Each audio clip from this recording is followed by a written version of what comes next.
Bonjour à tous, j'espère que vous allez bien. Donc la guidance sera pour les lions, ascendant lion et lune en lion. Un petit peu de retard, bon ça y est, c'est le dernier signe. Après je passerai aux autres guidances.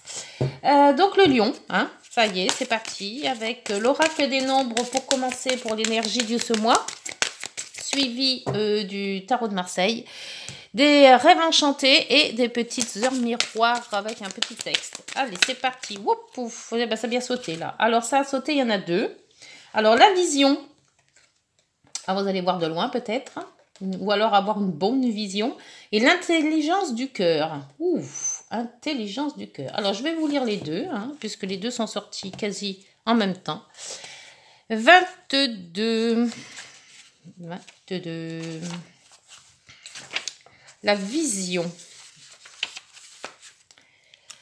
Alors, vous êtes invité à donner le meilleur de vous-même aux autres. Cela doit rester un don désintéressé au service de la communauté. Vous avez des idées originales, voire géniales, que vous pouvez mettre en avant. Faites confiance à vos talents, à votre capacité à avancer et à décider. Faites aussi preuve de détermination. Vous pourrez alors réaliser vos objectifs et aller jusqu'au bout de vos rêves. Waouh! Et puis dis donc. Alors, il faut donner le meilleur de vous-même aux autres. Alors, donnez, donnez, donnez. Hein? L'intelligence du cœur, ça sera la 27. La 27. Voilà. Vous devez faire preuve d'humanisme et d'ouverture envers les autres. Ah bah dites donc. Humanisme, donner aux autres. Il vous sera demandé de donner sans rien attendre en retour et de ne pas focaliser votre attention sur les affaires matérielles. Alors on donne et on ne reçoit pas. Ouvrez votre cœur à ceux qui souffrent et ont besoin de votre aide. Vos soucis personnels s'en trouveront amoindris. Ouh, bah dites donc les lions, il faut faire de la générosité là, hein, ce mois de septembre. Ça sera générosité et puis vous donnez et puis voilà. Bah écoutez, c'est tout en votre honneur tout ça. Alors celle-ci c'est fini. On va passer au tarot de Marseille avec les 12 maisons. Les 12 maisons de votre vie concernant les chapitres peut-être de votre vie ou certains chapitres de votre vie. Allez, c'est parti pour les 12. 2, 3, 4, 5, 6, 7, 8, 9, 10, 11 et la 12e ici. Voilà, et en dos. En dos, le transformation avec la lame 13. Transformation, il y a quelque chose dans votre vie qui va se transformer. Alors ça peut être des petites choses, hein, ou alors ça peut être quelque chose de gros. Hein, ça dépend de ce que vous vivez dans l'instant. Ça peut être professionnel, relationnel, amical, sentimental. Voilà, il y a quelque chose qui va transformer votre vie. Est-ce que tout le monde voit bien là? Oui, ça devrait le faire là. Hein. Alors, on va partir sur la maison 1. La maison 1, votre état d'esprit pour ce mois de septembre 2023. Ah, la maison Dieu. Allez, tout à l'heure, j'ai fait un signe et il y avait la maison Dieu qui était en 12. Là, vous l'avez en 1, vous.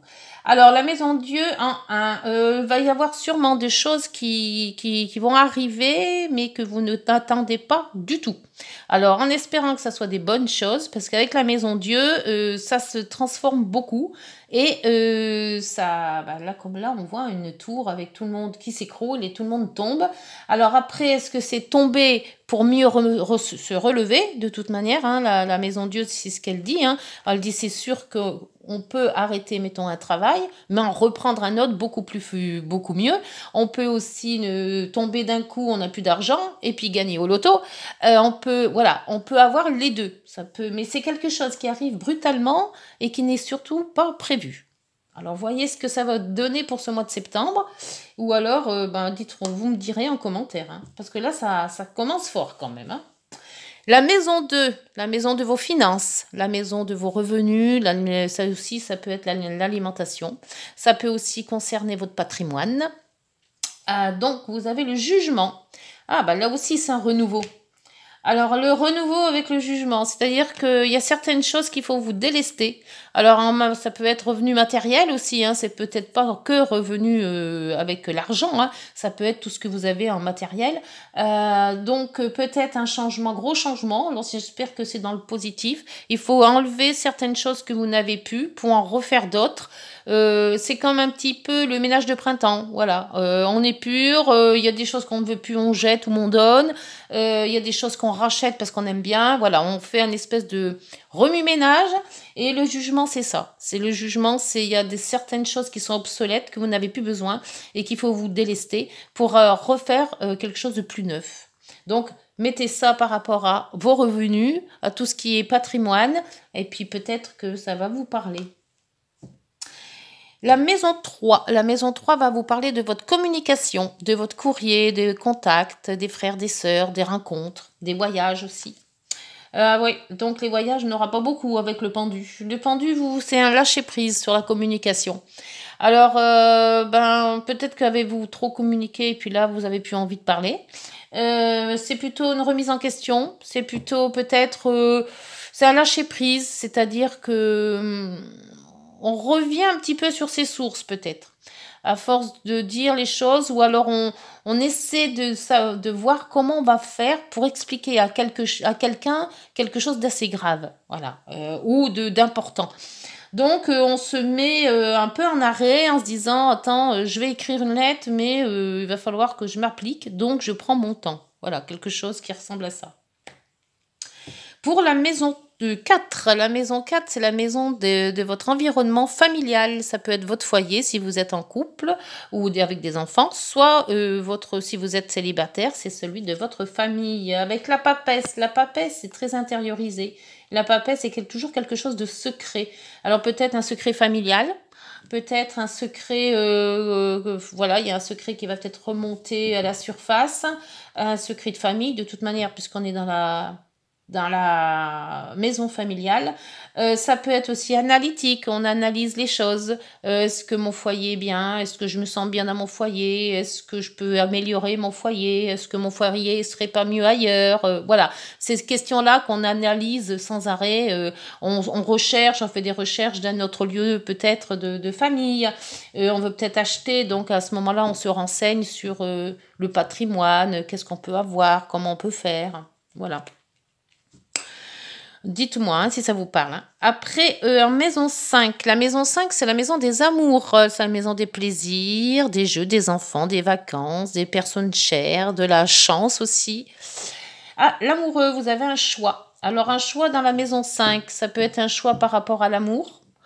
Est-ce qu'on se met ensemble? Est-ce qu'on reste comme ça? Est-ce que je l'aime? Est-ce que je l'aime pas? Est-ce que c'est elle ou lui? Voilà. On se pose aussi des questions sur les enfants. Est-ce que je veux avoir des enfants ou pas? Comment je vais élever mes enfants? Ou voilà, toutes ces questions. Les vacances, c'est pareil. Est-ce que j'irai mieux à tel endroit qu'à tel endroit? Peut-être mieux en décembre qu'en juin. Voilà, le choix, c'est ça. C'est une question qui est posée par rapport à cette maison 5. La maison 6. La maison 6 va vous parler de votre travail, de votre santé, des efforts à faire au quotidien, les contraintes aussi. C'est beaucoup le quotidien de toute manière, la maison 5, la maison 6. L'impératrice. L'impératrice c'est quelque chose, un projet que peut-être vous avez et qui est en gestation. Ou un enfant qui arriverait aussi. Est-ce que mon quotidien va être changé si j'ai un enfant? Est-ce que, bon là, comme là, si la personne est enceinte, elle va peut-être prendre des congés. Donc la maison 6, le travail va être amoindri. Est-ce que en ayant des enfants, mon salaire va être pareil? Est-ce que je vais pas perdre en ressources? Voilà, c'est tout des questions comme ça. C'est là aussi de la créativité. Donc on veut peut-être créer quelque chose au jour le jour. Hein. Ça peut être un hobby hein, aussi, tout simplement. Voilà, vous voyez, cette maison 6, c'est le quotidien avec l'impératrice. La maison 7. La maison 7 va vous parler du conjoint, du couple, du partenariat, des unions, des associations, qu'elles soient professionnelles, relationnelles, familiales. La force. La force, par rapport à la maison 7, alors la force par rapport à l'autre, hein, puisque la maison 7 est un rapport toujours avec les autres. Ça peut être le couple, ou ça peut être aussi en partenariat professionnel ou association. Donc la force vous donne la force d'avancer, la force de résister, la force de faire les choses, la force de mettre un peu d'eau dans votre vin aussi, hein, parce que quand on est deux, il y a des fois où il faut un petit peu lever le pied, se dire bon, bah, ça passera, on verra demain. Voilà, et c'est cette force qui vous fait avancer de toute manière par rapport à cette maison 7, à ce couple. Hein. C'est peut-être aussi des contrats, avoir aussi la force d'agir et de responsabilité par rapport à des contrats. La maison 8 va vous parler de vos finances, donc des finances par rapport aux autres. C'est l'argent des autres. Hein. C'est tous les autres qui vous donnent de l'argent. Ça peut être les banques, les associations, l'union par rapport à votre conjoint. Ça peut être aussi tout ce qui est social. Ça peut être les assurances, le patrimoine. Ça peut être aussi tout ce qui est hérédité, donc les héritages. Alors, vous avez les remises en question aussi. Le pape. Le pape, c'est la sagesse. Le pape, c'est quelqu'un qui vous dirige vers une voie. Ça peut être quelqu'un de très... comment dire? C'est officiel. C'est des choses aussi officielles. Comme si c'est des héritages, vous allez signer quelque chose par rapport à un héritage. Ça peut être aussi signé si vous signez, mettons, un contrat de travail ou un contrat de mariage. Ça peut être... une personne sûre qui peut vous guider, qui peut vous amener là où vous voulez aller. Le diable, c'est une sagesse. C'est quelqu'un qui est sage. Ça peut être une personne, ça peut être une situation. Mais c'est quelque chose qu'il faut... Oh, j'arriverai pas à trouver le nom. C'est un guide, voilà. C'est un guide, le pape. Alors, il peut être guidé par plein de choses. Hein. Ça peut être un groupe de personnes qui vous guident. Ça peut être qu'une personne de votre entourage. Ça peut être quelqu'un aussi que vous connaissez pas, mais que vous appréciez. Voilà, c'est beaucoup de monde, hein, le pape. Hein. La maison 9. La maison 9 va vous reparler de votre... des voyages, des grands voyages, des grandes études. Ça peut être aussi l'administration, les lois, la justice. Ça peut être aussi tout ce qui est en rapport avec l'étranger, la langue étrangère, les étrangers en eux-mêmes. Le mât en maison 9. Alors la maison 9, le mât, c'est partir, c'est voyager, c'est revoir des contrées qu'on n'a pas explorées, c'est prendre un peu la poudre d'escampette, c'est une espèce de liberté. Prendre cette liberté que peut-être qu'on est tout fait quelque part et puis qu'on se dit ouf, ça y est, j'y suis, je suis libre. Ça peut être aussi... c'est un peu un style vacances en se disant allez, je prends mon baluchon, je m'en vais, je vais souffler un petit peu, je reviendrai plus tard. Voilà. Bon, vous voyez, hein, c'est aussi spirituel aussi la maison 9. Hein, donc peut-être aussi voir des contrées qu'on connaît pas, hein, apprendre aussi, puisque c'est quand même les formations. La maison 10 va vous parler de la hiérarchie, de l'autorité, de la clientèle, de la situation sociale, les projets. Et vous avez l'ermite. Alors, l'ermite, vos projets ne vont pas être mis tout de suite en vue. Hein. C'est peut-être plus des projets secrets, des projets que vous cachez, des projets que vous étudiez vous-même tout seul dans votre coin ou toute seule. Hein. Et on voit qu'en maison 4, il y avait la papesse. Hein. Alors, je sais pas, la papesse, elle vous dit que dans maison 4, donc faute foyer, et il y a peut-être des remises en question, il y a peut-être des choses cachées qui vont remonter. Et la maison 10 qui vous dit l'ermite, je suis dans mon coin, je réfléchis à ce que je vais faire, comment je vais le faire et où je vais le faire. Voilà, c'est vous, ça, l'ermite. Donc, il y a quelque chose, et ça ne m'étonnerait pas par rapport à cette maison Dieu. Parce que la maison Dieu, c'est vous quand même. Hein. Donc, vous êtes vraiment, vraiment très incertain. J'ai l'impression que vous ne savez pas trop comment faire les choses. Vous avez des idées, vous n'arrivez pas à les concrétiser.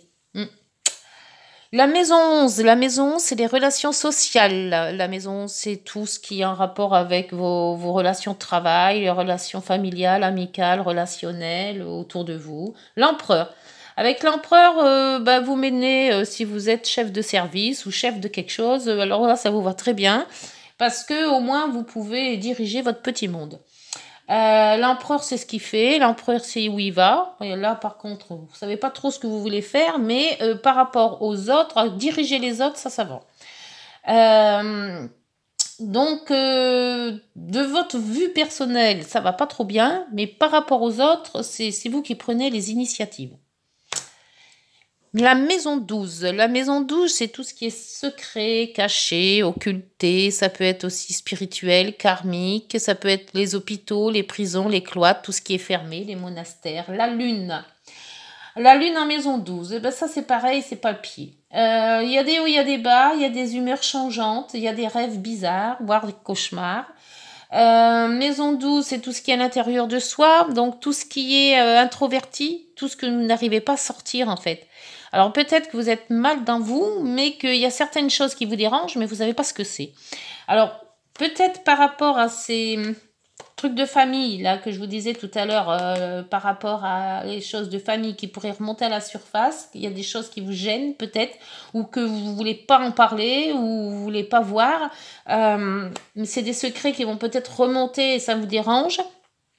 Ou alors vous voudrez bien remonter, mais vous savez pas comment faire. La lune, eh ben, c'est changeant. Hein. La lune, c'est tous les remous intérieurs. Hein. Donc, en maison 12, eh ben, ça amplifie la chose. Et cette maison 1 qui se casse la figure. Alors, il y a les fondations qui sont pas vraiment bien faites et c'est un peu tangent. Hein, voilà, ça branle. Donc, il y a certaines choses qu'il faut enlever, refaire pour que ça soit bien solide. Et pour moi, pour ce que je ressens dans les cartes, pour moi, c'est vous qui êtes comme ça. C'est à vous de changer tout ça.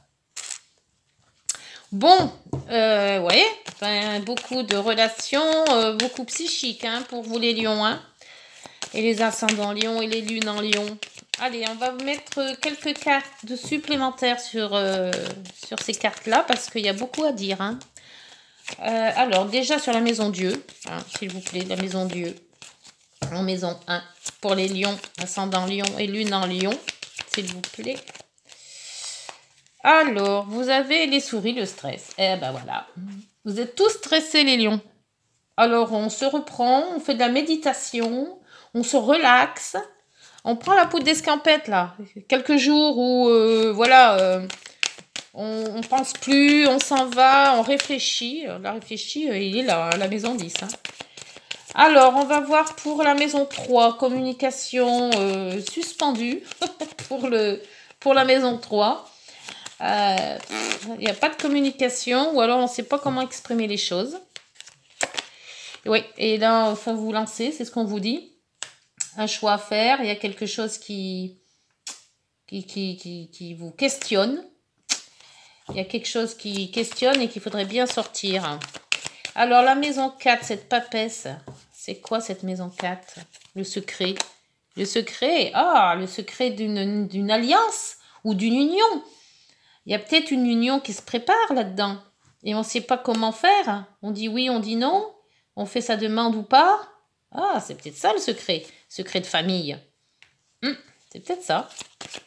Alors, la force pour la maison 7. Force d'y aller, hein, de se dire, allez, comment je fais je dois lui faire des avances ou je dois la demander en mariage, mais je ne sais pas comment m'y prendre. Le livre, c'est les secrets là aussi, ou les contrats. Ça peut être aussi des papiers officiels aussi. Si vous voulez, dans cette allure de mariage ou cette allure d'union, il y a aussi les papiers officiels. Là, on l'a aussi en maison 8, le papier officiel. Hein. L'ermite. Non, on va faire le mât d'abord. Le mât, s'il vous plaît. À la maison 9. Hop. Le mât, la direction est bien. C'est de la chance. Les opportunités à la maison 9. Bon, donc là, ça va. Même si vous ne savez pas où aller, elle vous emmènera dans des choses où il faut. L'ermite. À des endroits, pas des choses. À des endroits où il faut aller. L'ermite. Ouais, l'ermite, vous êtes d'accord dans le brouillard. Ça s'éclaircit, mais les questions restent toujours sans réponse. Hein. Un petit peu, pas trop, mais on va dans le mieux. Donc, peut-être un peu plus de résolution, je ne sais pas. Une éclaircie. La lune. Hop, la lune, il y en a trop. Alors, la lune en maison 12, s'il vous plaît. La lune en maison 12. Oh, la lune en maison 12. Bon, eh ben, les dons, à chaque fois, il y en avait plein. Et là, on a quoi? Le pont. Ah, le bouquet. Bon. La lune et le bouquet. Alors, s'il y a des rêves, ça sera des bons. Et c'est peut-être une façon de se dire, je dois aller de l'avant. Faut bouger. Faut aller d'un point B à un point A à un point B. Donc, il n'y aura que par votre initiative que les choses vont bouger. Mais elles bougeront bien avec le bouquet. Alors, je ne sais pas ce qui va bouger chez vous. Je ne sais pas un petit peu vos trucs cachés, là, le stress que vous avez, c'est vous qui voyez, hein, c'est vous qui raisonnez selon ce que vous avez actuellement. Et en dos, les écrits. Ça peut être professionnel, ça peut être relationnel, ça peut être une lettre d'amour, ça peut être beaucoup de choses, les écrits. Hein. Vous voyez, avec ce contrat, c'est peut-être un contrat de travail. Ça peut être des amours aussi. Hein. Ça peut être une demande en mariage, une demande de quelque chose. Voilà. Bon, bah écoutez, dites-moi en commentaire, les lions, si cette guidance vous a parlé. On revient un petit peu. On va reprendre donc carte les heures miroirs. N'hésitez pas de liker, de vous abonner et de vous commenter si cette... Et là, il y avait la transformation, n'oubliez pas. Hein. Donc, votre vie transforme là. Ça ne m'étonne pas qu'il y ait la maison Dieu. Hein. La vie se transforme. J'espère en bien. Il faut avancer dans la vie. Pas trop se poser de questions. Sinon, on n'avance pas. Hein. Allez, hop, bah là il y en a deux, c'est parfait, j'en veux que deux. Vous avez l'intuition. Sois à l'écoute de ton ressenti, car ton intuition est de plus en plus forte. La réponse que tu attends réside au fond de ton cœur. C'est ça, c'est ce que je vous disais, la lame là. Au fond de son cœur, au fond de soi, il y a la réponse. Et le soutien. Je t'ouvre la porte de ta destinée. Sois attentif aux signes, synchronicité et heures miroirs te guideront sur le chemin de ta créativité. Bon, soyez à l'écoute de tous ces petits trucs-là qu'on peut vous dire, enfin, ou faire. Hein. Et en dos, l'entraide. Ah, vous avez des très bonnes cartes, là. Tu as fait preuve de patience en étant à l'écoute des autres. C'est ce qu'on vous disait avec la vision et l'intelligence du cœur. Tu m'as prouvé ta confiance. Ton obstination te mène vers de belles choses. La force, c'est aussi l'obstination. Hein. Une bonne nouvelle arrive. Ouf, bon, dites-moi la bonne nouvelle. Hein. Qu'est-ce que ça va être? Je veux voir, moi. Je veux savoir. Allez, les lions, ascendant lion, lune en lion, je vous laisse. On se voit donc en octobre. Et puis d'ici là, portez-vous bien. Prenez soin de vous. Au revoir.